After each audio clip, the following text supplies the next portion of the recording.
Assalamualaikum warahmatullahi wabarakatuh. Innal hamdalillah nahmaduhu wa nasta'inuhu wa nastaghfiruh wa na'udzu billahi min shururi anfusina wa min sayyiati a'malina. Man yahdihillahu fala mudilla lahu wa man yudlil fala hadiya lahu.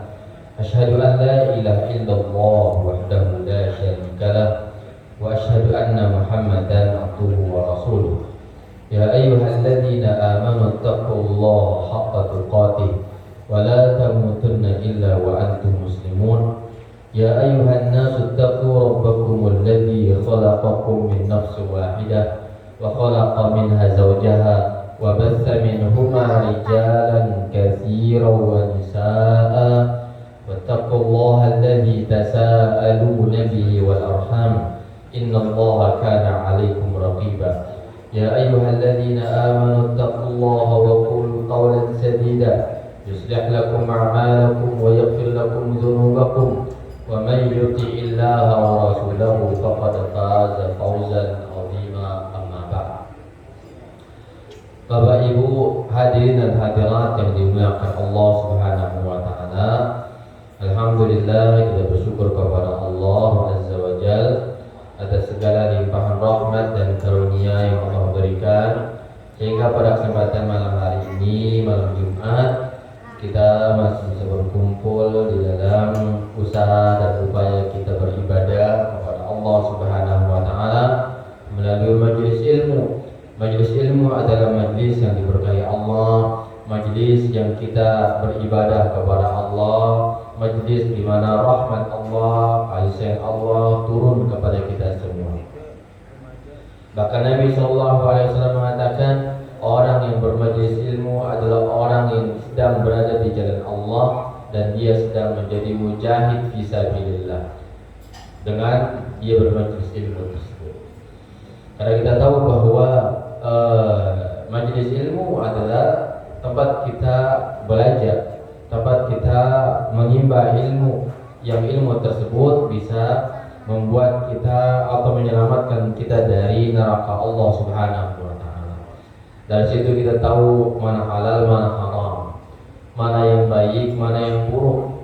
Ya, karena sesuatu itu dikatakan baik atau buruk tentu kembali kepada agama, bukan tradisi, bukan juga pandangan orang, bukan ke persepsi manusia, tapi kebaikan dan keburukan itu patokannya adalah agama. Oleh karena itu terkadang kita melihat ada orang menilai sebuah perbuatan itu baik, padahal tidak baik dalam pandangan agama. Sebaliknya ada orang yang atau manusia, kelompok manusia memandang sebuah perbuatan itu tidak baik, ternyata dalam pandangan agama itu sebuah kebaikan. Kapan kita bisa mengenal? Kapan kita bisa tahu itu? Dengan kita belajar agama. Bapak Ibu sekalian yang dimuliakan Allah Subhanahu wa taala, maka bersabar dalam bermajelis ilmu adalah sebuah kebaikan yang dengannya kita bisa meraih pahala besar dari Allah Azza wa Jalla. Kemudian salawat serta salam semoga selalu tercurahkan kepada junjungan kita Nabi Muhammad sallallahu alaihi wasallam, kepada keluarga beliau, para sahabatnya, serta orang-orang yang senantiasa mempelajari dan beramal dengan ajaran Islam sampai akhir zaman. Dalam kajian kita membaca syarah Arba'in Nawawi, yaitu dalam syarahnya Jami' Ulum wal Hikam, Jami' Ulum wal Hikam karangan Imam Ibnu Rajab, syarah Khamsin Hadisan, syarah dari 50 hadis ditambah oleh Imam Ibnu Rajab, yang 40 ditambah menjadi 50. Dalam hadis ketiga ya dari hadis Arba'in atau Khamsin hadisan ini, yaitu hadis Abdullah ibn Umar ibn al-Khattab radhiyallahu anhu. Hadis Abdullah ibn Umar ibn al-Khattab, semoga Allah meridai beliau berdua, berkata, Sami'tu Rasulullah sallallahu alaihi wasallam yaqul, kata beliau, aku mendengar Rasulullah sallallahu alaihi wasallam bersabda, Bunyal Islamu ala khamsin. Islam itu terbangun di atas 5 pondasi, 5 pokok ajaran. Syahadati an la ilaha illallah. Yang pertama adalah syahadat, persaksian bahwa tidak ada ilah yang hak diibadahi kecuali Allah. Wa anna Muhammadan abduhu wa rasuluh, dan bahwa Muhammad itu adalah hamba dan utusannya. Yang kedua, wa iqamis shalah, yaitu menegakkan salat. Wa ita'iz zakah, yang ketiga membayar zakat harta. Yang keempat, wa hajjil baiti, berhaji. Yang kelima, wa shaumi Ramadan, berpuasa di bulan Ramadan. Rawahul Bukhari wa Muslim. Hadis dikeluarkan oleh Al-Imam Al-Bukhari dan Imam Muslim. Jamaah sekalian yang dimuliakan Allah Subhanahu wa taala. Hal ini sudah dimaklumi bersama bahwa ya hadis ini berbicara tentang rukun pengokoh daripada Islam yang dikenal dengan rukun Islam yang 5. Ya, bersyahadat bahwa tidak ada ilah yang hak diibadahi kecuali Allah dan Muhammad itu adalah hamba dan utusan Allah. Yang kedua, menegakkan sholat. Yang ketiga, menunaikan zakat. Yang keempat, berhaji ke Baitullahil Haram. Yang kelima, puasa di bulan Ramadan. Kita baca sedikit apa yang disampaikan oleh Al-Imam Ibnu Rajab dalam mensyarah hadis ini. Kata beliau, wal maqsudu tamthilul Islam bi bunyanihi wa da'aimil bunyani hadil khams. Maksud daripada hadis ini, kata beliau, Rasulullah itu adalah mempermisalkan Islam itu dengan sebuah bangunan. Ya, karena disebutkan bunyan Islam, dibangun Islam itu di atas 5 pondasi. Ya, dibangun berarti dia bangunan. Bangunan, kata beliau. Ya, dan pengokohnya, penguatnya bangunan Islam itu yaitu 5 tadi. 5. Wa huwa qa'imun la fala yathbutul bunyanu biduniha. Ya, maka tidak akan tegak sebuah bangunan tanpa 5 rukun, 5 pondasi pengokoh ini. Wa baqiyatu khisal Islam katatimatil bunyan. Sisanya ajaran-ajaran Islam yang lainnya, ada kewajiban, ada yang haram, di luar daripada yang 5, itu adalah pelengkap daripada Islam itu. Ya, itu pelengkapnya. Mungkin kalau bangunan itu ada keramik, ada karpet, ada cat, gitu ya, ada hiasan-hiasan yang ada dalam rumah tersebut sebagai pelengkap yang indah dipandang. Maka begitulah sisa ajaran Islam selain yang 5 ini. Ya, di sini tidak disebutkan bahwa cari harta dengan cara yang halal bukan termasuk rukun daripada Islam. Ya, menutup aurat bagi perempuan, bagi laki-laki tidak dimasukkan ke dalam rukun Islam ini. Ya, atau hal-hal lain walaupun dia nanti termasuk bagian daripada syariat Islam yang juga wajib untuk dijalankan. Namun, ya, dan juga tidak bisa kita remehkan. Karena betapa banyak hadis Nabi SAW mengancam dengan neraka orang-orang yang dia melanggar aturan itu walaupun dia tidak masuk ke dalam rukun yang 5. Ya, mungkin ada orang mengatakan, oke, saya kan sudah bersyahadat, saya sudah sholat, saya sudah puasa, berhaji, ya, sehingga dia mungkin mengganggu tetangganya. Nggak masuk rukun Islam, ganggu tetangga, nggak masuk rukun Islam. Ya, mencuri nggak masuk rukun Islam. Ya, atau larangannya. Korupsi nggak masuk, mencela manusia, lisan atau memandang yang haram nggak masuk rukun Islam. Tapi apa larangan Allah, ancaman Allah kepada perkara-perkara itu dahsyat juga. Apa kata Nabi? La yu'min, tidak beriman orang yang dia tidak aman tetangganya dari gangguan lisan dan tangan dia. Ya kan? Apa kata Nabi? Ya, la ya'man man la ya'manu jarahu bawa'iquhu. Tidak beriman orang yang tetangganya itu tidak aman dari gangguan-gangguan dia. Hadis Nabi juga mengatakan, kata beliau ketika ditanya siapa orang muslim, maka Nabi memberikan jawaban, al-muslimu man salimal muslimuna min lisanihi wa yadihi. Orang muslim itu adalah orang yang selamat saudaranya dari gangguan lisan dan tangan dia. Itu mukmin. Kata Nabi juga, tidak beriman kepada Allah illa man kana yu'minu billah wal yawmil akhir falyukrim jarah. Orang yang beriman kepada Allah dan hari akhirat, muliakanlah tetanggamu.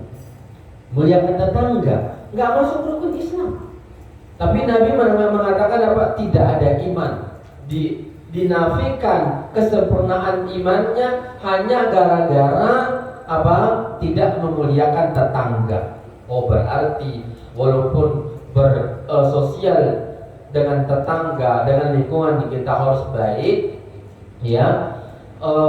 Walaupun dia tidak masuk rukun Islam, namun ingat Nabi SAW menolak kesempurnaan iman bagi orang yang sudah bersyahadat, dia sholat, dia berzakat, berhaji, berpuasa, namun dia ganggu tetangganya. Berarti ini hal yang besar dalam agama kita, harus diperhatikan. Sehingga yang 5 tadi adalah pokok pembentuk sebuah bangunan iman dan Islam kita.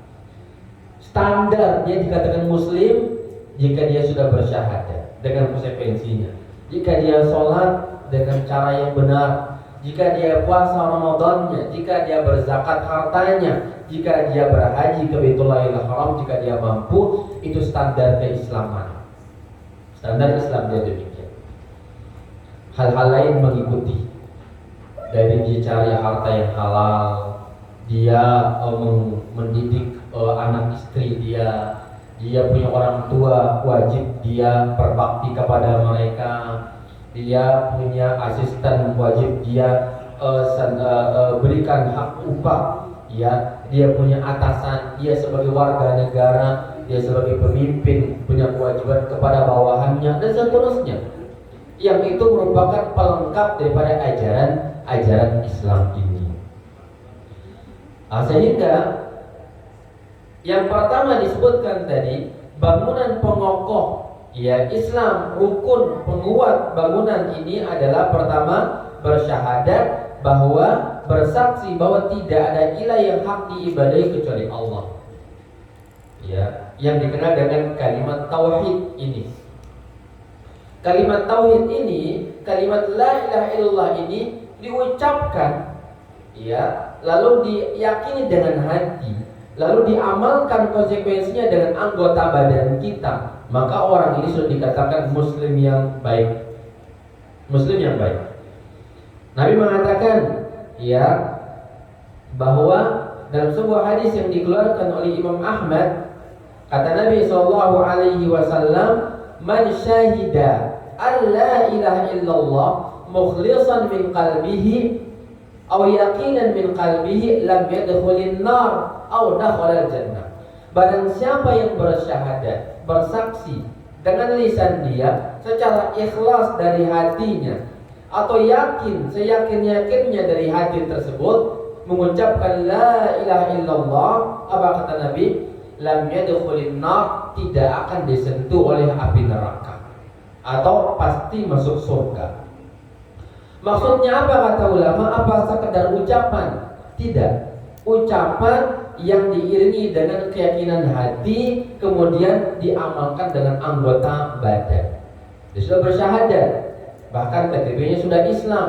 Ya, hatinya apakah sudah yakin sepenuhnya bahwa tidak ada yang hak diibadahi, disembah, kita minta kepadanya, kita beribadah kepadanya, kita agungkan, kita cintai, kita bergantung kepadanya kecuali Allah Azza wa Jalla? Ataukah orang itu bergantung kepada Allah juga kepada yang lainnya, kepada dukun-dukun, dukun, kepada jin-jin, kepada setan-setan, kepada jimat-jimat dan semisal itu. Dalam hal cinta, apakah sudah betul dia hanya mencintai Allah seutuhnya dalam kehidupan dunia ini?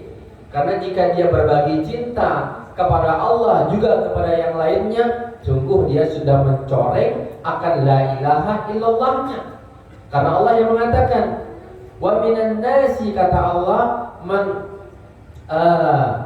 ada sebagian manusia, ya, orang-orang yang mereka mencintai, ya, mencintai Tuhan selain Allah, sebagaimana mereka cinta kepada Allah Azza wa Jalla. Wa minan nasi man yattakhid, apa itu ayatnya? Wa minan nasi man yattakhiduna andadan min dunillah yuhibbunahu ka hubbillah. Ya, ada sebagian manusia yang menjadikan Tuhan-Tuhan selain Allah Subhanahu wa taala, di mana mereka mencintai Tuhan-Tuhan itu sebagaimana mereka cinta kepada Allah. Cinta kepada Allah juga cinta kepada Tuhan-Tuhan yang lainnya di dalam masalah cinta. Ya, apakah betul dia sudah bergantung kepada Allah secara benar? Apakah benar dia sudah berharap kepada Allah dalam harapannya, dalam cintanya dan takutnya, ya, dan seterusnya itu? Harus secara benar. Kemudian prakteknya, apakah dia masih datang ke dukun? Apakah dia masih meyakini bahwa kuburan fulan atau kayu keramat fulan atau pantai fulan bisa mendatangkan keberkahan, sehingga sebagian orang kalau ada acara, ya, musim panen dan semisalnya, sepotong kerbau kepalanya dilemparkan ke lautan, katanya tasyakuran atas hasil panen di tahun itu. Itu namanya sudah mencoreng syahadatnya, merusak syahadat dia, ya. Berarti belum betul akan makna la ilaha illallah, belum benar itu. Nah, sehingga syahadat ini harus benar ucapannya, diucapkan, diyakini dengan hati dan juga diamalkan dalam anggota badan kita, dalam perbuatan kita. Bahkan ya barangkali kalau kita cek kembali tentang perbuatan atau keyakinan sebagian kaum muslimin, kita akan mendapati hal yang jauh bahkan bertentangan dengan ajaran syahadat ini. Ya.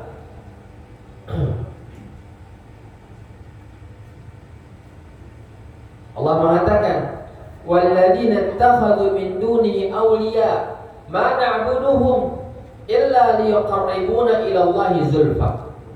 Allah menceritakan dalam Al-Qur'anul Karim, ya, ada orang-orang yang menjadikan wali-wali selain Allah, lalu mereka datang ke kuburan-kuburan para wali itu, orang yang mereka cintai selain Allah, lalu mereka beribadah di sisi kuburannya, lalu mengatakan, mana abuduhum, wahai Muhammad, kami tidak sembah mereka, illa liyuqarribuna ilallahi zulfa, kecuali hanya agar mereka mendekatkan kami kepada Allah Subhanahu wa ta'ala. Itu kata orang musyrik di kala itu, ya. Kata mereka demikian. Jadi kami ini datang ke kuburan para wali di zaman itu, mungkin namanya ada sebagaimana Allah sebutkan, ya. Kaum Nuh itu punya wali-wali, orang-orang saleh, juru-juru dakwah dulu, orang-orang yang dermawan dahulu. Mereka punya orang-orang saleh, data-data mereka. Kemudian meninggal dunia karena jasanya baik, mengajarkan kebaikan, lalu dibangunlah kuburannya atau patung-patungnya, dituliskan namanya. Lalu datanglah mereka ibadah kepada Allah di sisi kuburan patung-patung atau kuburan-kuburan mereka itu.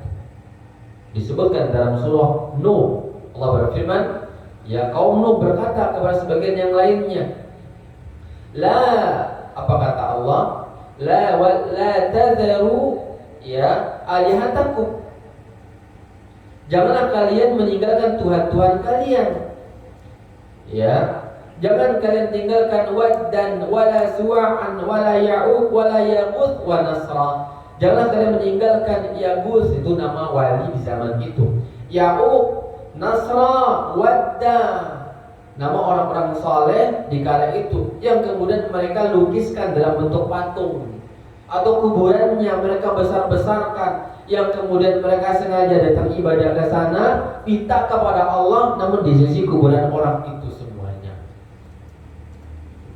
La tazarunna alihatakum wa la tazarunna waddan wa la suwa'an wa la yaghus wa nasra. Itu nama orang-orang soleh di zaman itu.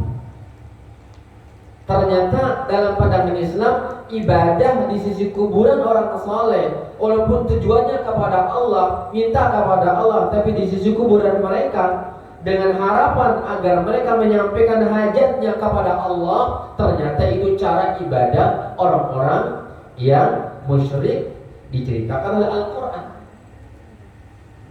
Mungkinkah ada enggak di zaman kita orang-orang yang terkadang cari kemudahan, ya, cari agar doanya dikabulkan Allah, hajatnya ditunaikan, datanglah dia ke kuburan fulan. Belum dapat jodoh, belum punya anak, ingin kaya, ingin sehat, datang ke kuburan fulan, doa di sana. Sah nggak? Boleh nggak cara itu? Nggak boleh. Itu diantara fenomena orang mencampur adukan iman dengan kesyirikan kepada Allah Azza wa Jalla. Nah, inilah makna syahadat la ilaha illallah ini. Ya, la ilaha illallah, tidak ada ilah yang hak diibadahi kecuali Allah. Doa kepada Allah langsung, nggak butuh perantara, mayat-mayat, nggak ada syariat semacam itu. Sebagian orang ya gemar ke dukun, ini menodai tauhid syahadat itu. Sebagian orang masih gemar melakukan apa? Aksi perdukunan, ya, masih bermain santet, bermain jambi-jambi. Ini bukan ajaran agama Islam. Walaupun terkadang dibungkus dengan bahasa apa? Tradisi. Ini nggak boleh di dalam agama kita.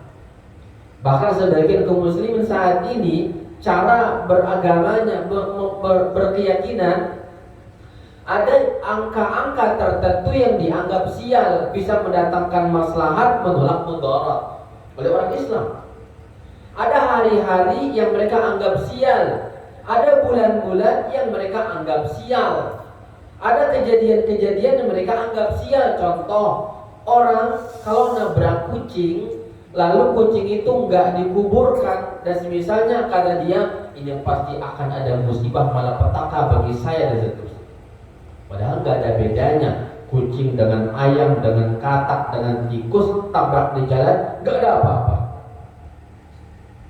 Itu namanya tatayur dalam agama kita, menyandarkan baik dan buruk, malapetaka dengan kejadian tertentu. Nggak boleh.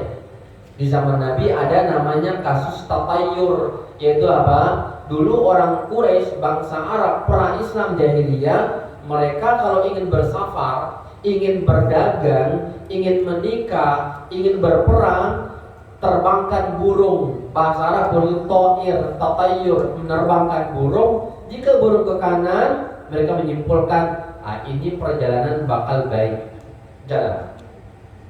Kalau burungnya ke kiri, kata mereka, nasibnya akan celaka, batalkan. Ulangi, terbangkan burung merpati itu, terbangkan. Namanya tatayur, menyandarkan kesialan baik dan buruk kepada burung yang diterbangkan. Itu di zaman itu. Ya, di zaman kita beda-beda. Kalau ada piring jatuh, gelas pecah, oh maaf, batalkan, ini akan ada masalah. Dengar suara burung gagak, ini pertanda akan ada kematian. Apalagi di sebagian daerah, kalau memakan terong dengan cara dibakar, ini akan miskin di sebagian daerah. Kalau ada yang lahiran, maka plasentanya harus dikuburkan, harus ditanamkan dan dimuliakan, harus dinyalakan lampu lilin berhari-hari, kalau tidak akan rusak si bayi itu. keyakinan. Hal yang tidak berdasar kepada agama. Jangan menikah pada bulan apa? Bulan apa namanya? Sebagian daerah ada bulan-bulan sial, nggak boleh berbuat dan sebagainya, nggak boleh menikah, nggak boleh ini dan itu di bulan itu. Itu keyakinan ternyata adalah keyakinan orang-orang pra-Islam. Di zaman Islam sudah nggak boleh meyakini baik dan buruk, disandarkan kepada waktu, bulan dan semuanya adalah baik, ya, dijalankan dengan syariat Allah Subhanahu wa taala. Inilah ajaran agama kita, dan banyak orang-orang menyandarkan itu kepada sesuatu yang tidak berdasarkan kepada dalil dan tidak masuk akal, nggak logis. Dia hanya sebuah kejadian kebetulan lalu diyakinilah dia sebagai sebuah agama. Sebagian masyarakat kalau ada orang belanja pagi ke warungnya lalu ngutang, apa kata pemilik toko? Oh maaf, nggak boleh, ini sial. Ibu pernah nggak datang ke sebuah toko warung pagi nggak bawa duit lalu ngutang, dikasih nggak? Pas dia muelin sama yang punya warung, ini sial katanya. Apa yang sial? Gak ada yang sial. Justru dia bantu saudaranya ngutang, itu pahala besar dalam agama kita. Kata dia, ini pertanda sial nih, kayaknya gak akan laku warung saya seharian, karena awal buka aja orang sudah ngutang. Gak ada itu sebenarnya dalam agama. Itu namanya tatayur, meyakini kesialan sesuatu yang tidak berdasar kepada dalil-dalil Al-Quran dan Sunnah, maka gak boleh diyakini. Hal-hal semacam itu menodai makna syahadat kita. Sandarkan kebaikan dan keburukan hanya kepada Allah. Lakukan, bantu manusia. Tidak ada yang sial dalam agama Islam. Tidak ada yang sial. Waktu semuanya baik, hari semuanya baik, ya.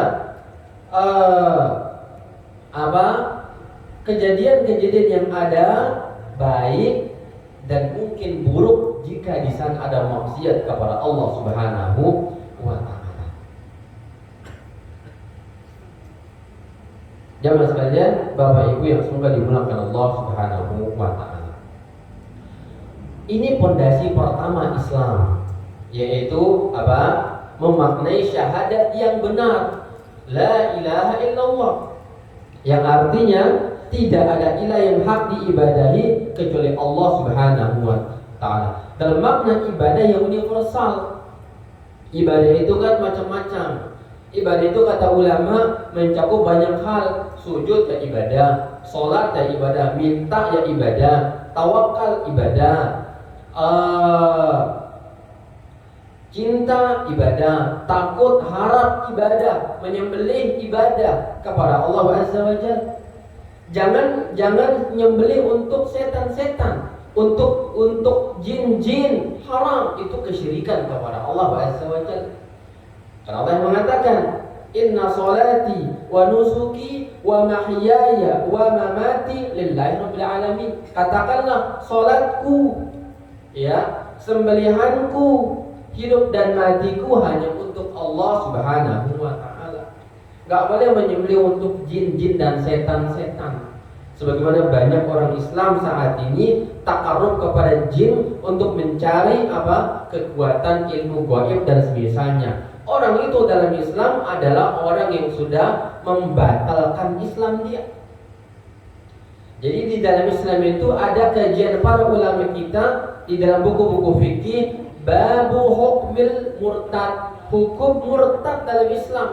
Maka dibuatlah di dalam babul akidah nawaqidul Islam, pembatal keislaman. Di antaranya apa? Sihir, perdukunan, tidak mau belajar agama, berpaling dari agama, berolok-olok kepada ayat-ayat Allah, kepada ilmu, kepada syariat, mengolok-oloknya. Lihat orang bercadar, dioloknya. Lihat orang berjenggot, dioloknya. Lihat orang baca Quran, dioloknya. Orang ini dalam Islam orang yang murtad. Allah mengatakan, la tastahzi'u, jangan kalian berolok-olok kepada agama Allah. Qad kafartum ba'da imanikum, kalian sudah kufur setelah kalian beriman. Mencela, membuli orang-orang beriman. Ada yang bilang, ini mirip itulah, mirip inilah. Ada yang mencela dengan kadrun lah, kadal gurun, atau misalnya orang-orang menjalankan agama Allah. Hati-hati, hati-hati kita, ya, karena itu membatalkan keislaman kita. Sebagaimana sholat ada pembatal sholat, begitu pula Islam ada pembatal keislaman. Ya, pembatal wudhu, pembatal puasa, pembatal ibadah haji umroh, ada pembatal keislaman juga. Ya, karena dalam hadis Nabi juga mengatakan, kata beliau, badiru bil a'mali fitana. Segeralah kalian menyikapi fitnah itu dengan amal-amal, dengan amal saleh. Ya, kata Nabi apa? Yang fitnahnya itu seperti gelapnya malam meliputi siang itu. Ya. Bagaimana gambarannya, kata Nabi? Ada orang yang paginya mukmin, sorenya dia sudah kafir. Yumsi mu'minan wa yusbihu kafira. Sorenya dia mukmin, pagi harinya dia kafir kepada Allah. Kenapa demikian? Kata Nabi, yabi'u dinahu bi'aradin minad dunya. Dia menjual agamanya dengan keuntungan dunia itu. Apa kata Al-Imam Al-Qurtubi? Maksud dari kufur di sini, kata beliau, murtad dari Islam. Ada pembatal keislaman itu. Nah, maka harus kita jaga Islam kita, harus kita jaga. Nah, ini makna dari rukun pertama, yaitu menjalankan, ya, mengucapkan, meyakini dengan hati dan juga diamalkan dengan anggota badan akan konsekuensi daripada la ilaha illallah. Dahsyatnya masalah ini disebutkan oleh sahabat yang mulia terjemahan Al-Quran Abdullah bin Abbas. Kata beliau, ya, fenomena ungkapan syirik yang membatalkan syahadat orang itu banyak sekali, kata beliau. Di antaranya ada orang bilang, laulal kulaibatu la'atana lusus. Kalau bukan karena anjing ini, niscaya maling masuk rumah.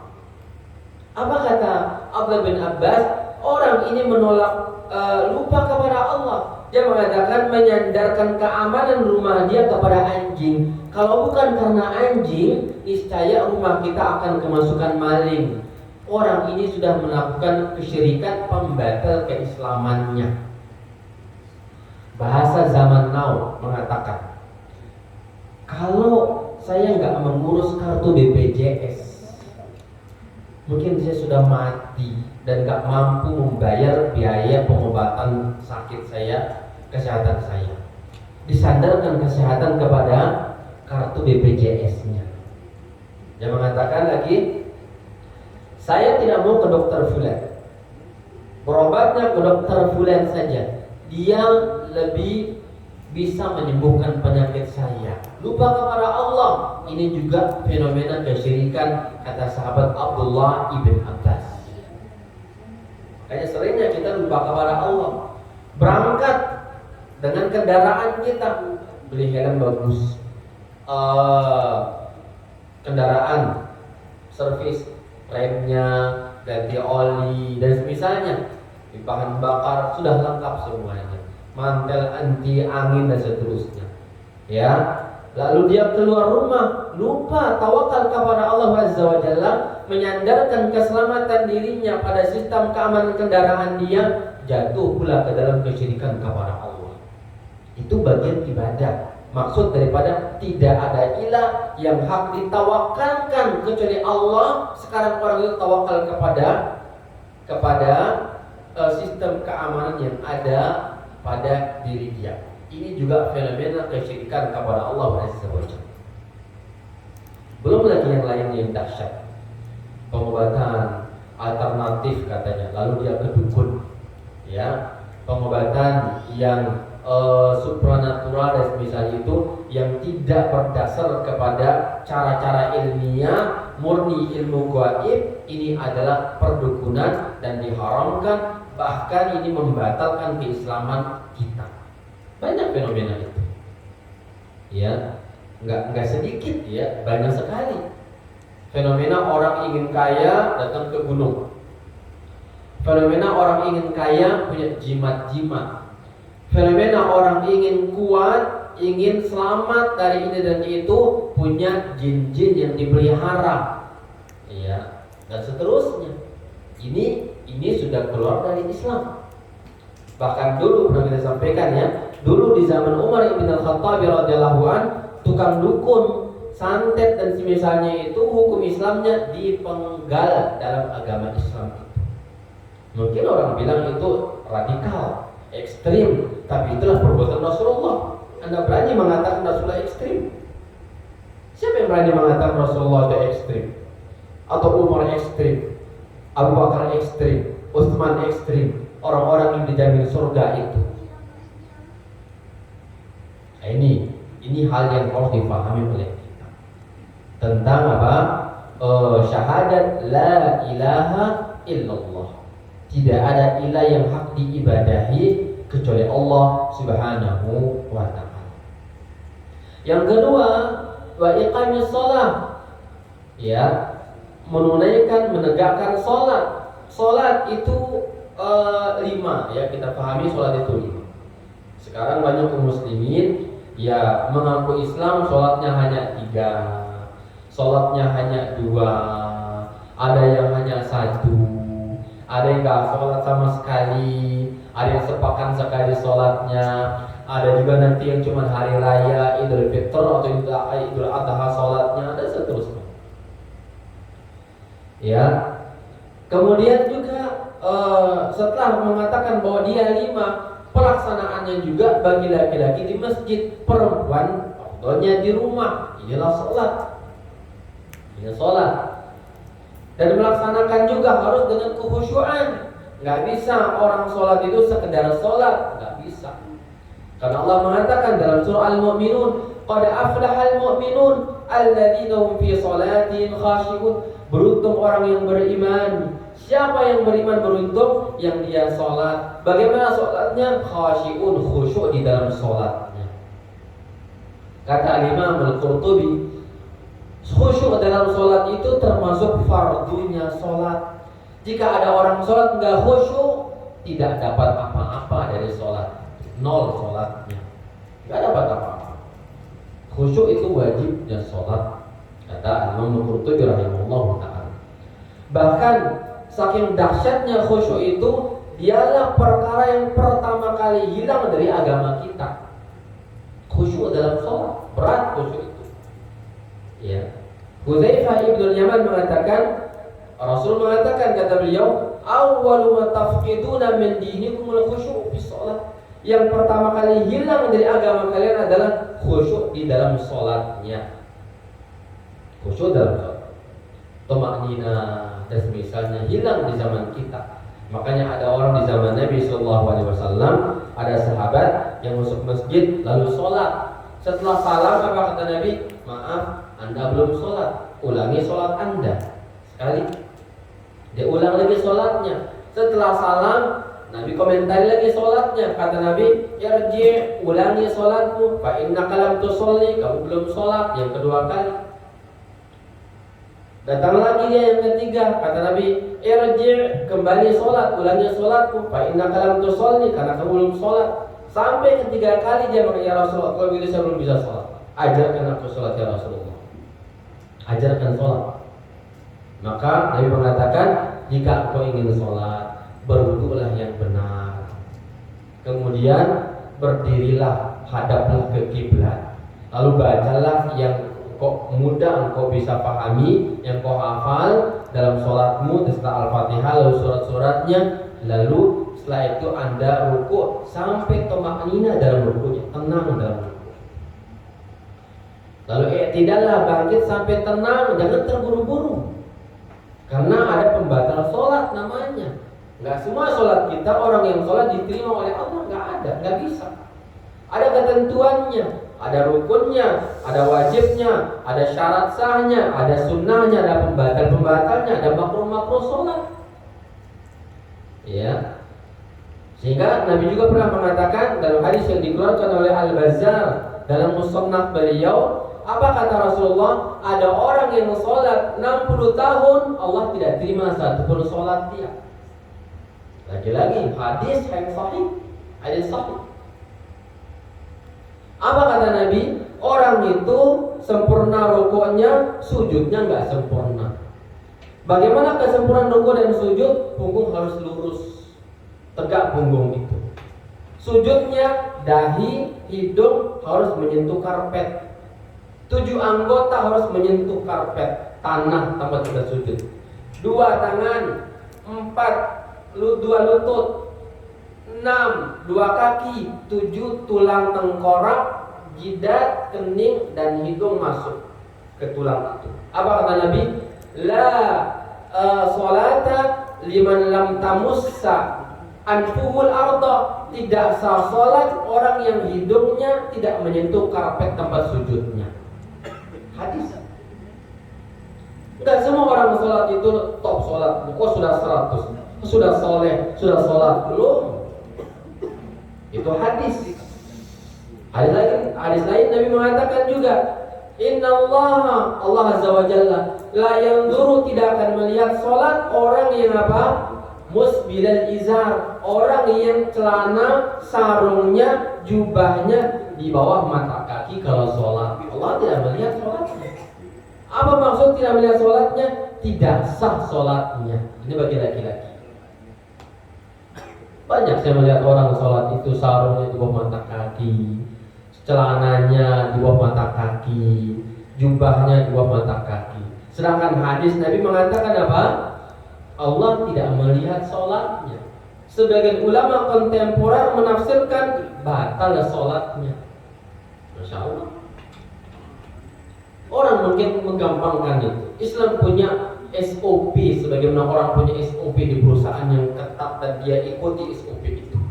Islam, apakah dia sudah pelajari dengan betul? Enggak dipelajari dengan benar. Sekedar sholat.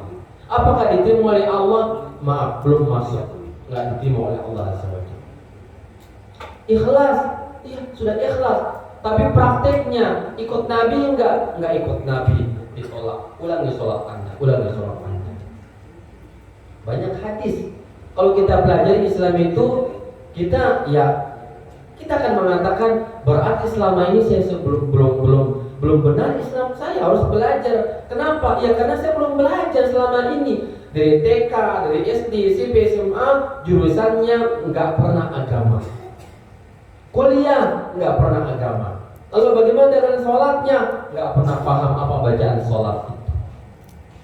Standar sholat belum masuk juga. Ya, ini pembatal sholat kita. Ya, urusan sholat saja ini luar biasa. Makanya jika benar sholat itu, jika dia benar, maka orang itu akan dijamin masuk surga. Datang seorang Arab Badui kepada Rasulullah SAW. Ya Rasulullah, dullani ala amalin. Wahai Rasul, tunjuki aku sebuah amalan yang jika aku kerjakan, aku akan masuk surga. Apa kata Nabi SAW? Di antara amalanmu bersyahadat, sholat, berzakat, puasa, haji. Ya. Apa kata Rasulullah? Barang siapa yang ingin melihat penghuni surga, lihatlah orang tadi, itu penghuni surga. Apa kata ulama?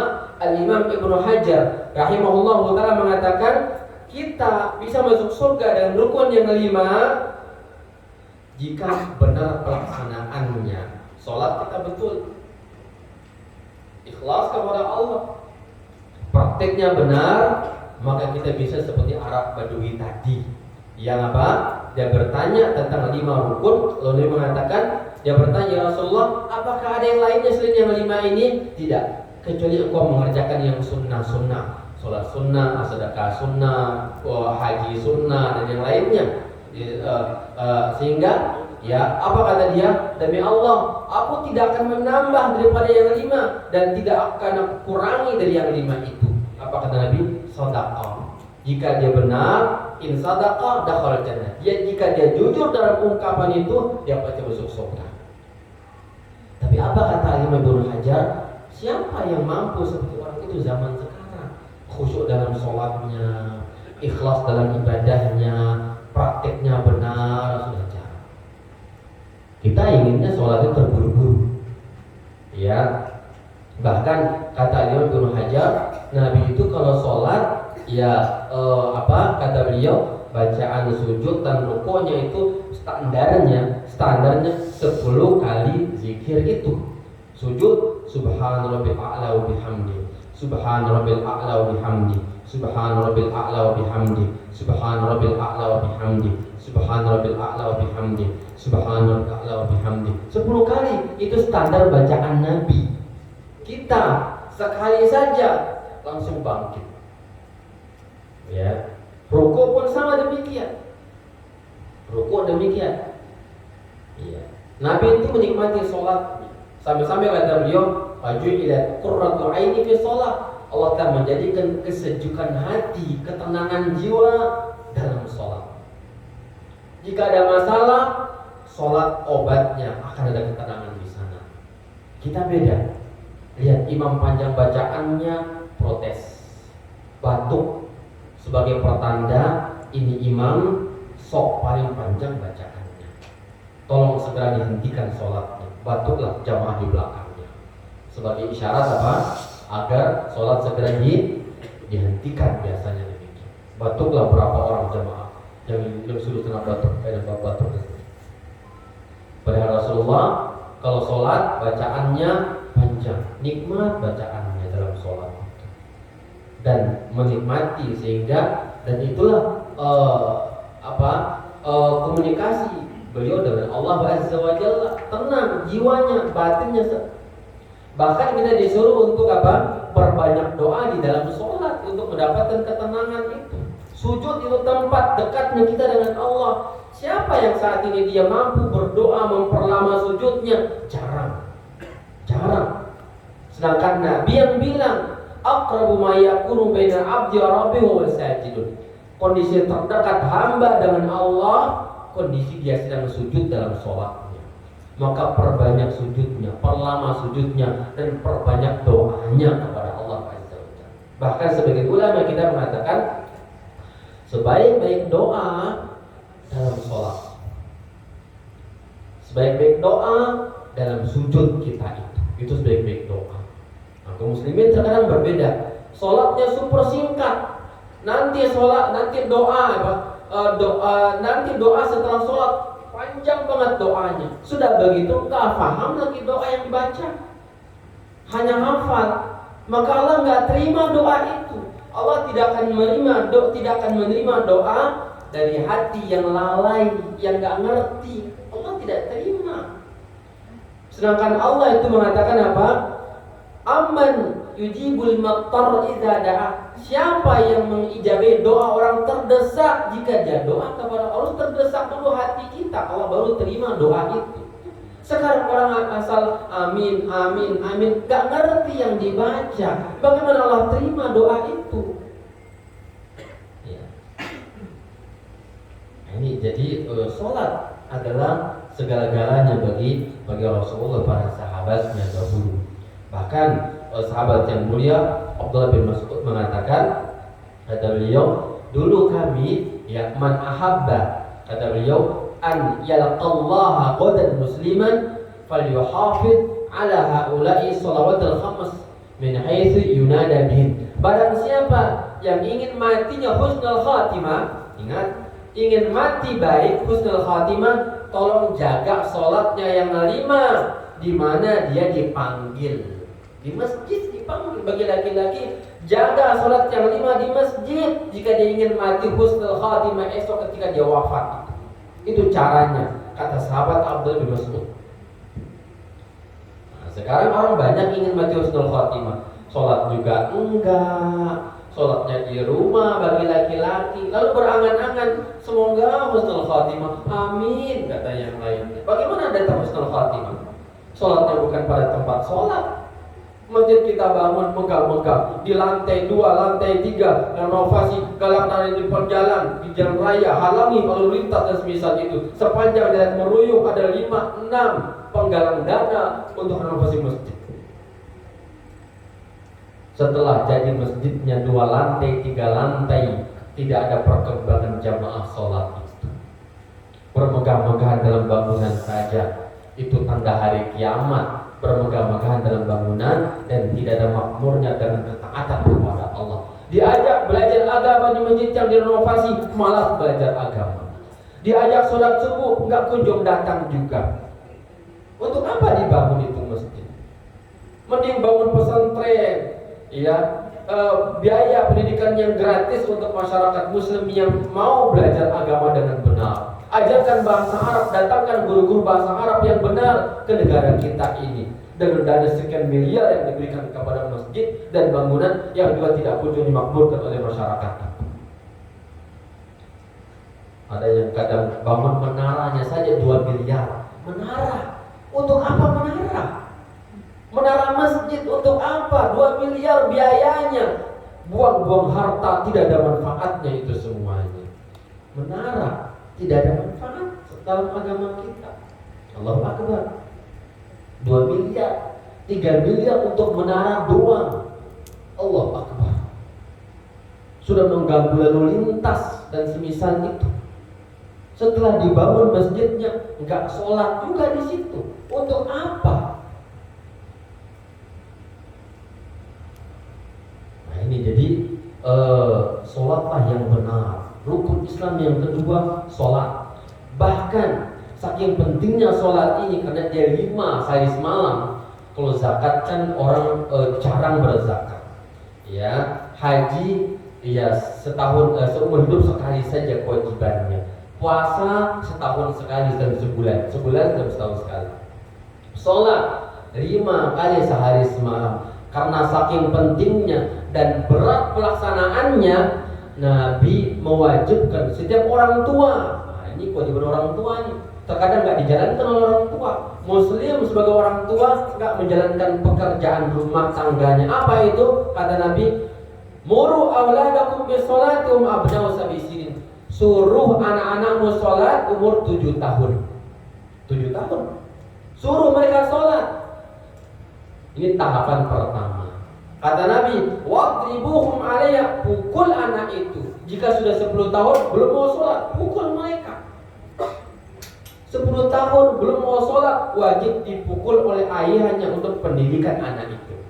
Sekarang kami lihat di masjid-masjid nggak ada anak-anak SMP, SMA yang datang ke masjid. Di mana orang tuanya? Apa orang tuanya sudah mati, sudah wafat sehingga mereka anak-anak yatim yang tidak punya orang tua? Nggak menjalankan kewajiban. Di mana anak-anak kita? Di mana anak muslimin yang sudah balik SMP sudah balik itu? Sudah lebih dari 10 tahun. 10 tahun umur 10 tahun itu kelas 5 SD, kelas 4 SD. Itu Nabi suruh orang tua pukul anak anda gak sholat 10 tahun. Disuruh pukul.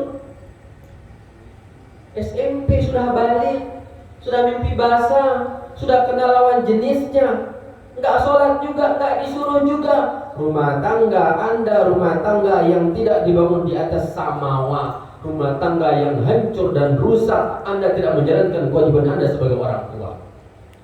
Walaupun mengakunya ini dan itu, tidak, maaf. Satu, anda menjalankan kewajiban atau tidak? Nabi suruh anda sebagai bapak dan ibu untuk menyuruh anak anda sholat, tapi tidak dijalankan. Satu kata, anda tidak sukses dan gagal menjadi orang tua yang benar dalam rumah tangga anda. Itu ajaran Islam. Sekarang kalau kita sampaikan itu, orang-orang akan bilang, radikal Ustaz ini, keras ini Ustaz, dalam pendidikannya terlalu kasar ini. Padahal itu hadis Nabi. Itu hadis Nabi. Itu Nabi yang bilang, itu hadisnya sahih. Apa kata beliau? Suruh anak anda sholat umur 7 tahun. Pukul dia jika nggak mau sholat umur 10 tahun. Disuruh pukul. Sekarang orang tua nggak ada yang berani pukul anak. Mana berani sebagian orang tua pukul anaknya? Cari anak, di mana kamu sudah sholat belum? Nggak ada yang bertanya itu. Ditanyakan, nak sudah makan belum? Ya kan? Sudah makan, jaga kesehatan, jaga dirimu, makan tepat waktu. Tapi sholat nggak pernah ditanya. Nah, ya kalau jalan-jalan kemana ingat sholatmu, ingat sholatmu. Ya, jarang ditanyakan itu. Bangunkan anaknya, siramkan muka anaknya dengan air untuk sholat, nggak berani. Paling akan bilang, kasihan, masih kecil, kasihan, belum waktunya. Berbeda kita dengan cara Rasulullah SAW. Ini masalah sholat penting. Mungkin sebagian orang mengatakan, ada sebagian orang yang meremehkan majelis ilmu, meremehkan ilmu agama. Namun pada kenyataannya ialah orang-orang yang gaib, absen dalam pendidikan agama Islam, tidak menjalankan kewajiban. Inilah pentingnya kita belajar saat ini. Ayo kaum muslimin belajar agama yang benar agar menjadi orang-orang yang menjalankan kewajiban yang betul sebagai manusia dan hamba Allah Azza wa Jalla. Sholat itu bukan urusan karena dia keturunan Arab, karena dia keturunan kiai, karena dia pernah di pesantren lalu pernah dia sholat. Kami enggak pesantren lalu kami enggak sholat, biasa. Salah. Anda muslim wajib sholat. Anda muslim wajib didik anak Anda untuk sholat. Enggak ada alasan, oh maaf saya pedagang, oh maaf saya tukang kayu, tukang bangunan, enggak sempat sholat, kotor baju. Enggak ada. Enggak ada itu. Bahkan Nabi SAW dalam perang itu apa sih perang? Ya, pedang di lehernya nih, senjata di kepalanya. Sholat enggak? Wajib sholat. Orang Islam itu kondisi perangnya. Sakit, ada fikih sholat sakit. Safar, fikih sholat safar. Ya, ada dalam agama kita. Saking pentingnya sholat dan tidak bisa ditinggalkan sholat itu. Nah sekarang negara bangsa kita aman, nggak perang, badan sehat, nggak safar juga, sholat tidak. Alangkah kufurnya kita kepada Allah Azza wa Jalla. Nabi berperang, sholat, turun ayat Al-Quran menata cara sholat ketika perang. Ketika sakit ada tata cara sholatnya di dalam fikih, buku-buku fikih mengajarkan sholat. Safar ada caranya sholat ketika safar. Kalau orang bersafar itu kewajiban dia adalah apa? Meringkas sholat 2 rakaat saja. Zuhurnya 2, asarnya 2, isyaknya 2. Itu kewajiban orang yang safar. Saking pentingnya sholat, dikasih diskon oleh Allah Azza wa Jalla. Jangan tinggalkan, tapi ini diskonnya, tetap sholat. Sakit nggak bisa berdiri, boleh duduk. Nggak bisa duduk, boleh berbaring. Nggak bisa berbaring ke kanan ke kiri, hanya terlentang, mata hanya bisa menggerakkan mata saja, nggak bisa yang lainnya. Wajib sholat dalam pandangan banyak ulama kita, masih wajib sholat. Namun orang kalau sudah masuk rumah sakit, pastinya perawat nggak pernah mengingatkan sholat. Yang diingatkan obatnya. Datangkan infus, datangkan kasih obat, sholatnya nggak pernah ditata. Yang seharusnya rumah sakit berkewajiban yang penting ketika ini pasien sakaratul maut, sholatnya sebelum masuk infus ke dalam tubuh si pasien itu. Dia akan mati, dia akan menghadap surga atau neraka. Yang terpenting ingatkan sholatnya. Semoga nanti akan ada rumah sakit kita yang proses pengobatan dan perawatannya syariah, ya kan? Yang terpenting ya pasien dicek ibadahnya. Muslim, bapak ibu muslim, ya muslim muslimah. Baik, nanti saya ingatkan ketika azan datang, bapak saya bangunkan, ibu saya bangunkan, saya wudukan, saya tayamumkan untuk sholat obat nanti urusan kedua. Takut bapak mati, makan obat, mati nggak sholat, masuk neraka bapak ini nanti. Itu seharusnya perawat kita mengajarkan itu. Tapi nggak ada yang mengingatkan itu, betul tidak? Saking pentingnya sholat dalam agama kita. Bahkan Nabi SAW dalam kondisi mewafatnya, apa kata beliau ketika beliau sadar? Apakah orang sudah sholat? Kemudian belum pingsan lagi. Disebutkan belum mandi lagi, sadar lagi, tanya lagi, apakah orang sudah sholat? Masya Allah, sampai mati Nabi ingat sholat dan sholat dan sholat. Kita ini sehat, badan kuat, harta melimpah, nggak ada kekacauan dalam negeri kita. Di komplek yang ada security-nya 24 jam, ada keamanannya, ada semuanya terjamin. Namun nggak sholat juga, nikmat melimpah untuk kita semuanya. Allahu Akbar. Sholat hal terpenting dalam kehidupan kita.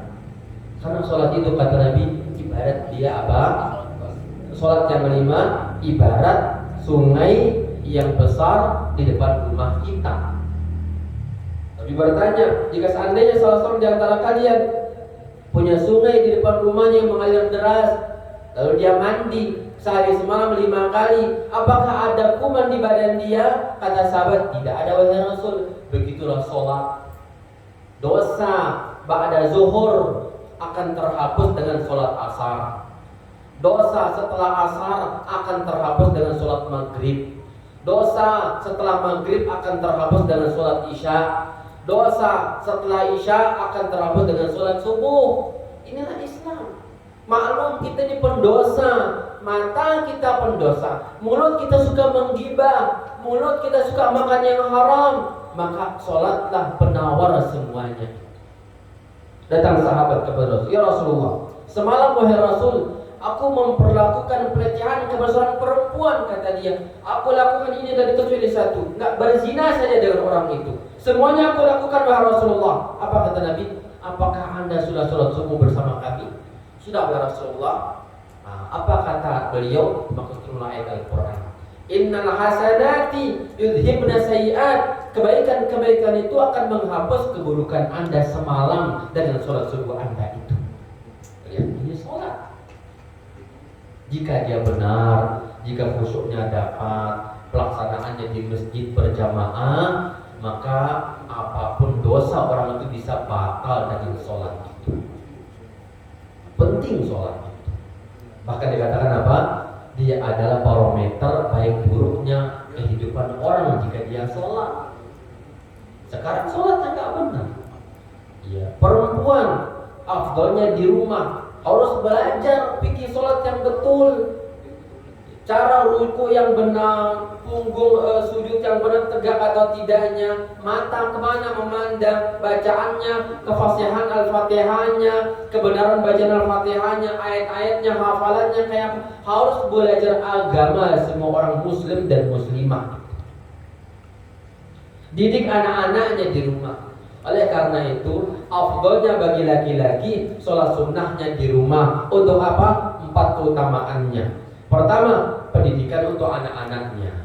Yang kedua, menjaga keikhlasan. Yang ketiga, menjadikan cahaya untuk rumahnya. Dan keempat, mengikuti sunnah Nabi SAW. Apa kata beliau? Afdalus sholatil mar'i fi baiti ilal maktubah. Sebaik-baik sholat seseorang di rumahnya kecuali sholat wajib. Di rumah, sholat sunnah di rumah, kerjakan sholat di rumah.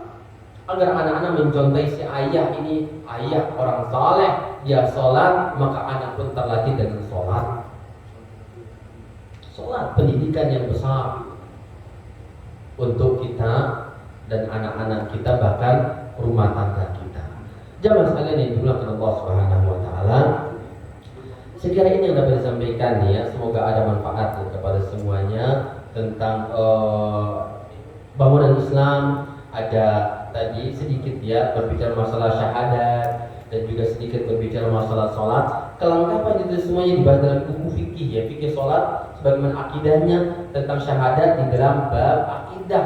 Itu butuh penjelasan yang lebih dalam agar kita bisa menguasai tentang sisi-sisi akidah dan juga fikih sholat. Mana pembatalnya, mana rukunnya, mana syarat sahnya, mana sunnah-sunnahnya, mana makruh-makruhnya. Itu dijelaskan di dalam buku fikih. Wallahu ta'ala a'lam bishawab. Ini yang dapat disampaikan. Semoga bermanfaat kepada semuanya. Jika ada soal, hal-hal yang kurang jelas, ya silakan untuk ditanyakan. Nah, wallahu ta'ala a'lam bishawab. Assalamualaikum warahmatullahi wabarakatuh. Ingin bertanya Ustaz, sholat sunnah qabli sholat wajib yang itu tuh boleh dilakukan setelah salam, boleh lakukan sholat sunnah lagi nggak sih? Apa cuma sekali aja bolehnya? Sholat sunnah setelah? Sholat sunnah sebelum sholat wajib. Sholat sunnah sebelum sholat wajib. Pertanyaannya, boleh dilakukan berkali-kali atau tidak? Iya. Sholat sunnah sebelum sholat wajib maksudnya adalah sholat mutlak atau sholat rawatib? Yang sebelum masuk masjid tadi. Ketika masuk masjid, ya. Nabi mengatakan bahwa Pertama ada syariat sholat sunnah ketika masuk masjid. Disyariatkan ketika masuk masjid jangan duduk langsung. Sunnahnya apa? Sholatlah 2 rakaat. Al-Imam Abu Hanifah rahimahullah mengatakan wajib sholat tahiyatul masjid, namanya itu wajib kata beliau. Kenapa? Nabi menyuruh, Nabi memerintahkan, Nabi menyuruh orang sholat, Nabi berkhutbah. Tiba-tiba ada pemuda masuk masjid, langsung duduk. Nabi tanyakan, hentikan khutbah beliau. Fulan, sudah sholat belum? Belum. Irka, kum farka, bangkitlah, sholatlah 2 rakaat. Hadis lain mengatakan, kata beliau, idza dakhala ahadukumul masjidah, jika salah seorang di antara kalian masuk masjid, falyusalli raka'ataini, hendaklah dia salat 2 rakaat. Fala yajlis, dan janganlah duduk sampai dia salat 2 rakaat. Dari sini Al-Imam Abu Hanifah mengatakan hukum salat masuk masjid itu adalah wajib. Ya, jumhur mengatakan sunnah muakkadah. Lalu pertanyaan berikutnya, apakah boleh sholat lainnya? Sholat lainnya boleh, sholat mutlak tidak masalah. Rawatib boleh. Ya, antara azan dan iqamah ada 2 rakaat disyariatkan. Kata Nabi, bainal azanaini sholatun, antara 2 azan, maksudnya azan dan iqamah ada syariat sholat sunnah. Antara 2 azan atau antara azan dan iqamah itu dianjurkan sholat. Masuk masjid dianjurkan sholat, jangan langsung duduk, tak boleh. Adab masjid ikut itu kita kerjakan sholat 2 rakaat dulu, baru duduk. Sholat mutlak yang lainnya dibolehkan, jadi tidak dibatasi ya. Mau sholat wudu, sholat qobliyah, sholat antara azan dan iqamah, tahiyatul masjid atau yang lainnya dianjurkan. Sampai iqamah tiba, maka dia berhenti dan dia sudah menjalankan sholat. Dan kata Nabi, ya orang yang menunggu sholat sama dengan sholat. Duduknya saja sholat, apalagi dia sholat. Ini kemuliaan. Ya, dianjurkan memperbanyak sholat. Dan boleh salam, bangkit lagi sholat. Imam belum datang, belum iqamah, timingnya masih lama, bangkit lagi sholat dan semisalnya dibolehkan. Allahu a'lam. Gitu ya. Baik. Tahu kalau antum yang bertanya kawan. Ya, silakan. Kata Assalamualaikum warahmatullahi wabarakatuh. Waalaikumsalam. Ini salat sunat kan afdolnya kan di rumah. Ya. Kalau rawatib banyak nggak bisa kali ya. Rawatib karena azan dan iqamahnya kecepatan. Ya baik. Ya, dikondisikan jika memang rawatib itu kan ada yang qobliyah, yang maksudnya qobliyah. Apa sih yang qobliyah? Qobliyah subuh, qobliyah zuhur, sisanya ba'diyah. Isya ba'diyah, zuhur ada ba'diyah, ada qobliyahnya. Asar tidak ada muakkadnya, maghrib ba'diyah. Maka yang mungkin bisa dilakukan di rumah, lakukan yang bisa. Namun yang qobliyah, yang kita khawatirkan kita telat ke masjid, jangan lakukan di rumah. Ima di masjid atau di qadha setelah sholat wajib itu boleh. Subuh, azan dikumandangkan, bangun ke toilet, ambil wudu, ambil kopiah, ambil sarung, ambil jubah.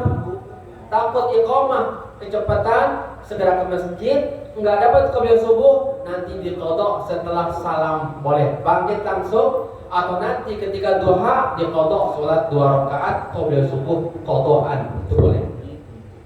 Itu caranya ya. Boleh di qadha. Nah, adapun yang ba'diyah jelas. Isya, setelah isya ya sudah pulang ke rumah, ba'diyah di rumah. Zuhur, tadi kalau zuhurnya qobliyahnya nggak dapat karena iqamah kecepatan, rumah jauh dan misalkan, maka berarti lakukan ba'diyah zuhur lalu qadha qobliyahnya juga boleh. 2 atau 4 boleh. Jadi 8. Ya, demikian. Ya, betul. Mengenai masuk masjid ya, tadi kan di aksan sholat ya. Ya, jumlah sholat. Nah, cuman kalau kondisi lagi Jumatan, imam lagi khutbah misalkan, kita datang, apa wajib sholat sunat dulu atau dengerin? Tetap sholat dulu. Karena hadisnya langsung terjadi di zaman Nabi. Nabi sedang khutbah, ada orang datang langsung duduk, mungkin niatnya ingin dengan khutbah langsung, nggak usah sholat, maka Nabi tidak bolehkan. Nabi tidak izinkan begitu. Nabi tanya, fulan sudah sholat belum? Belum. Qum, bangkitlah kamu, sholatlah 2 rakaat. Pada khutbah itu lebih penting. Setelah khutbah berlangsung tidak masalah. Tidak masalah. Ya, karena tentunya 2 rakaat yang ringan. Tidak diperpanjang, ringan, dan Nabi menyuruh. Artinya di sini langsung tekstual. Kejadian di zaman Nabi. Tidak bisa kita mengatakan penting khutbahnya Ustaz sehingga saya nggak usah sholat, tidak boleh. Karena terjadi di zaman Nabi, bahkan Nabi suruh sholat dulu, lalu Nabi melanjutkan khutbahnya. Itu ada perbedaan pendapat Ustaz. Ada perbedaan pendapat nggak tentang? Ada perbedaan pendapat. Namun pendapat yang mengatakan langsung duduk sangat lemah, itu pendapat Abu Hanifah rahimahullah. Kata Al-Imam Nawawi, hal ini tidak diterima sebenarnya perbedaannya, karena langsung tekstual hadis mengatakan apa? Sholatlah baru Anda duduk setelah Anda sholat. Nggak boleh langsung duduk. Wajib Ustaz. Sangat dianjurkan. Jadi ditekankan sampai-sampai Nabi menyuruh. Makanya Abu Hanifah mengatakan apa? Wajib sholat tahiyatul masjid itu. Nggak boleh ada yang duduk, kata beliau. Wajib tahiyatul masjid. Walaupun pendapat itu lemah, yang tepat sangat dianjurkan. Namanya sunnah muakkadah ketika masuk masjid sholat 2 rakaat.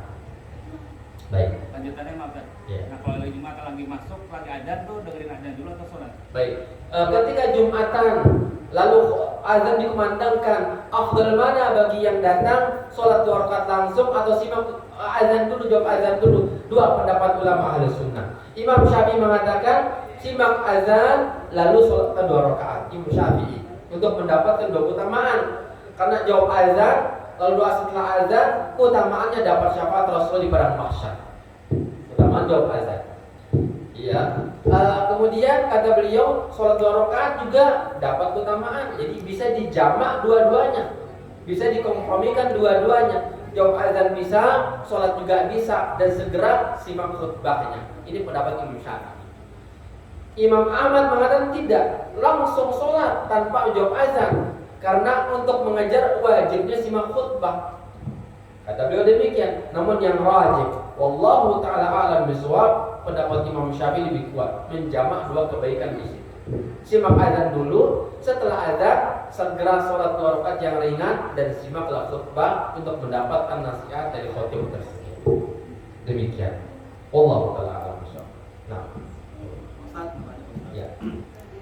Tadi kan Pak Ustaz mengatakan kalau kita sholat itu kan ada 7 anggota tubuh yang Wajib, ya. bumi lah. Ya. Nah tadi ada 7 kalau saya nggak salah. Ya. Ada 2 tangan, ada 2 tangan, 2 lutut, 4, 2 kaki, 6, dan 1 tengkorak. tengkorak ya. Iya, jadi bukan kening sama hidung itu atau satu kan? 1 Iya, artinya kalau disatukan ini. 8 kan kalau semuanya. Tapi ini 1 jadinya. Disatukan. Disatu, bukan 2, 1. Nah, berarti kalau misalnya hanya kening saja hidung nggak nempel. Tidak sah. Oh gitu. Hadisnya memang tidak sah. Oh. Hadis itu disahihkan oleh Syekh Al-Albani rahimahullah. Makanya saya mengatakan ini penting banget ini fikih sholat. Terancam sholat kita tidak diterima oleh Allah Azza wa Jalla. Dan banyaknya orang-orang kita sujud itu nggak betul sujudnya. Hadis itu sahih.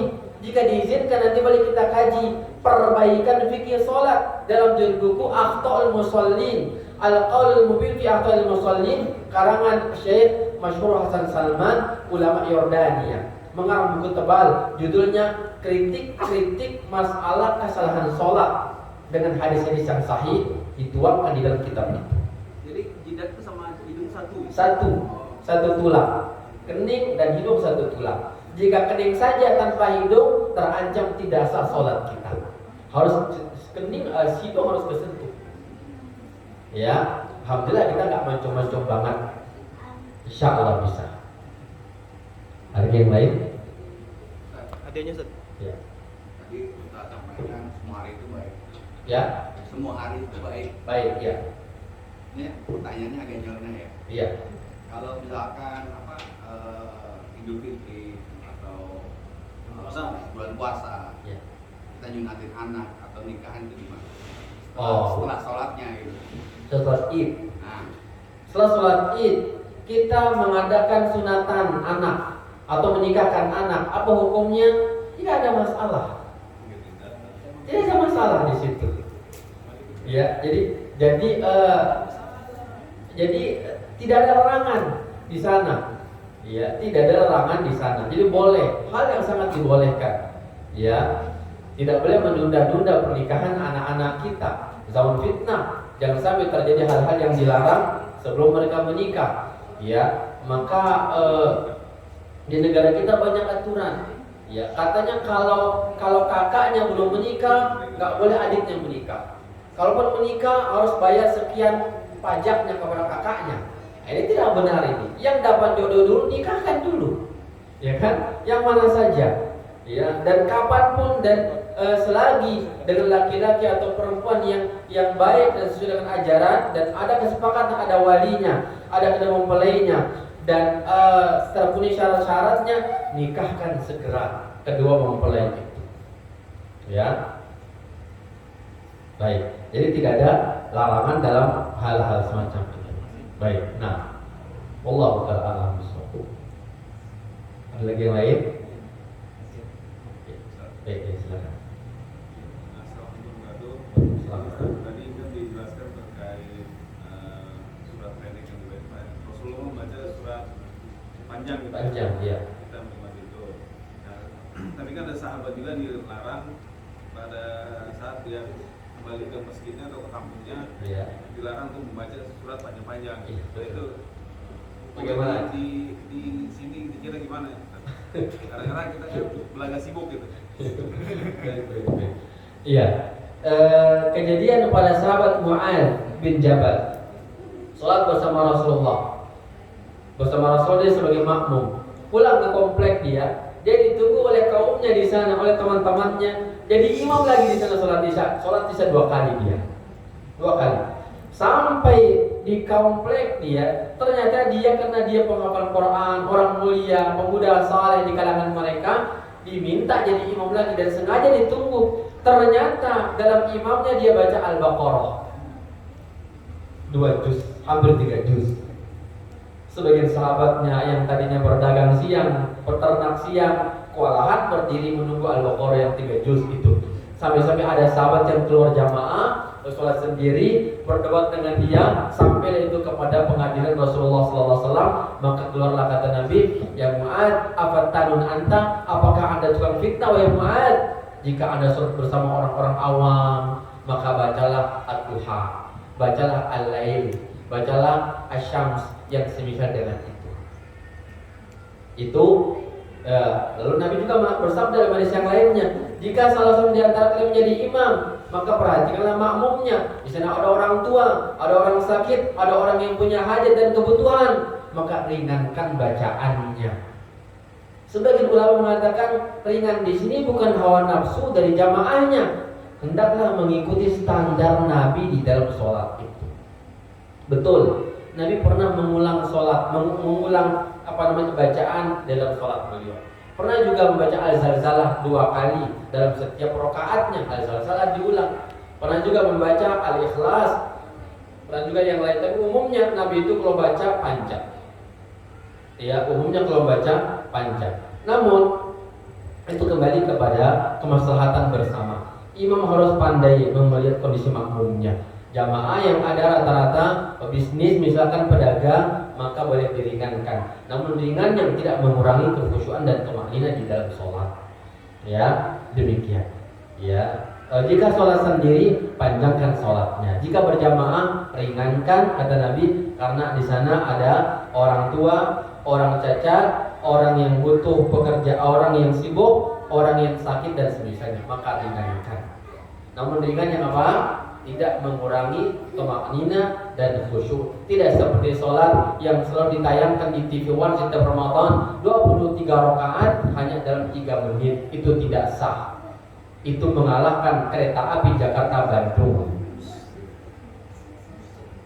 233 km ditempuh dengan berapa? 3 menit. Itu tidak sah dan tidak boleh demikian. Ya, nah maka tadi lihat kondisinya. Boleh bacalah Ad-Duha, bacalah Al-Alaq, bacalah Al-Lail Asyams, lihat kondisi jamaah yang ada. Nah, wallahu ta'ala a'lam bishawab. Jelas ya? Baik. Satu lagi terakhir silakan. Sutra itu kalau pakai aqua 1 liter itu bisa dijadiin sutra apa boleh atau tidak, Ustaz? Sutro apa tadi? Sutro. Pakai botol aqua yang 1 liter itu. Botol aqua untuk sutro boleh jadi sutro. Ya, ini juga penting untuk dipahami semuanya. Apa itu sutro? Sutro itu pembatas kita dengan kiblat. Kata Nabi, la tusolli illa ila sutro.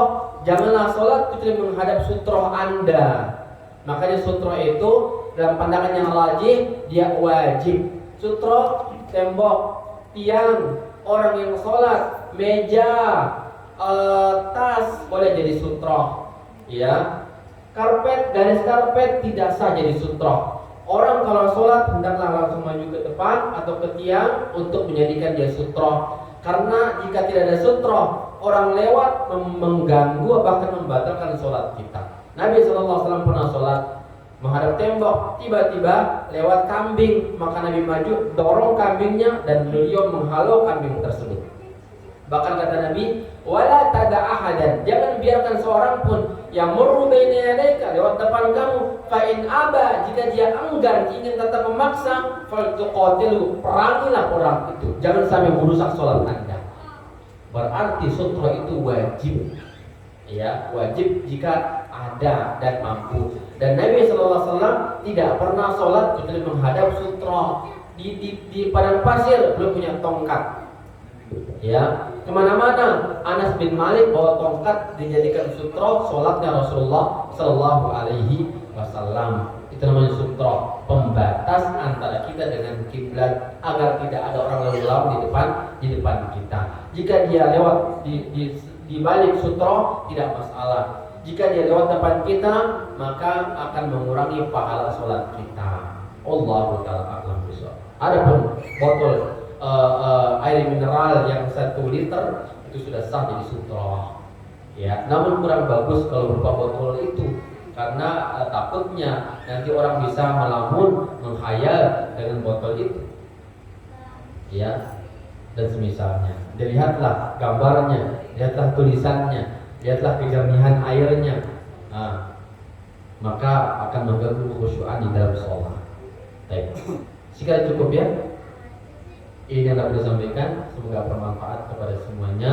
Wallahu ta'ala a'lam bishawab. Ajak yang lain ke majelis ilmu, tetangga-tetangga semuanya, mari kita belajar bersama-sama untuk kita menggapai kebahagiaan dunia akhirat kita, berbagi wawasan keislaman, menambah iman kita. Alangkah indahnya kita berjalan bersama-sama menuju akhirat, ya, bermajelis ilmu dengan teman-teman dan anak-anak kita, itu sebuah kebahagiaan. Itulah yang kita inginkan dan kita dambakan, bahwa berkumpul, berjalan bersama, beratnya sambil membawa beban yang berat. Dunia ini berat, surga itu berat, maka akan ringan kiranya, terasa ringan dengan kita bergandeng tangan bersama-sama menuju surga Allah Subhanahu wa taala. Baik, ini yang dapat disampaikan, segera semoga bermanfaat kepada semuanya. Wallahu taala a'lam bishawab. Ana tutup dengan doa kafaratul majlis. Subhanallah, asyhadu an la ilaha illa anta, astaghfiruka wa atubu ilaik. Wassallallahu ala nabiyina Muhammadin wa ala alihi wasallam. Wassalamualaikum warahmatullahi wabarakatuh.